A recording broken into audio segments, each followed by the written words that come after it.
स्वागत जनाऊँ आप समस्त को आपर प्रिय यूट्यूब चैनल इनफॉरमेशन अड्डे। तो मुझे उपस्थित अच्छी गोटे नुआ वीडियो सहित जो थी कि आम जाना आपंकर सुभद्रा आवेदन संबंधी सूचना। तो देखो सुभद्रा योजनार जो एप्लाय अलरेडी आगुरी होता आपंकर बहुत लोग आपंकर पैसा पाई जाते और दुईटा किस्त अलरेडी सारी आसी जाइए। तो बर्तमान पर्यटन एप्लाय चली तो मुझे कही रखी आपंकर बर्तमान जो एप्लाय चलता से एप्लायर अवधि आपंकर शेष हो जाइए। तो बर्तमान शेष है आपंकर पुणी आपको किस्ती दिज्व। तो से पैसा जो केते मिल से मैंने जाना को जो मैंने चाहती तो से समय कही रखी।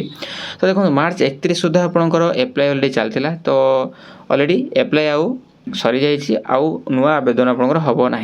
ठीक अच्छे जोतिक भी हो। तो बर्तमान जो मैंने एप्लाय कर सारी से बर्तमान हूँ तृतीय किस्ती पाइबे ता सहित प्रथम द्वितीय किस्ती पाइबे। अर्थात आप गले टोटाल उपर आपंकर 5,000 जो 10,000 पुणी तृतीय किस्ती 5,000 अर्थात 15,000 टंका आप पाइपर। किंतु आप अपेक्षा करा पड़ो जो आवेदन अवधि सरला से सबकि प्रोसेस सरला आपन को पुणी टंका पठाଯିव कि जो डेट घोषणा करा से डेट्रे आप पाइपर। तो ये सब विषय सूचना आपको देते कि ये आपंकर जो प्रभाती परिडा अच्छा से संबंधी सूचना।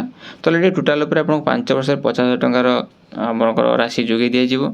तो निश्चय आप जोड़ी रुहतु चैनल सहित जो थे कि एमती सब नुआ नुआ अपडेट मुझे प्रोवाइड कर चलिए। जदि आपको किसी भी डाउट थे निश्चय कमेंट सेक्शन में जन पारे। ता सहित वीडियो भल लगे लाइक करेंगे। अदरवाइज यह संपूर्ण सूचना पुणी देखा गोटे नुआ वीडियो सहित जो थे कि आम जाना इनफर्मेटिव सूचना सब। तो आज पुणी देखा गोटे नुआ वीडियो सहित से पर्यटन धन्यवाद। जय भारत जय हिंद।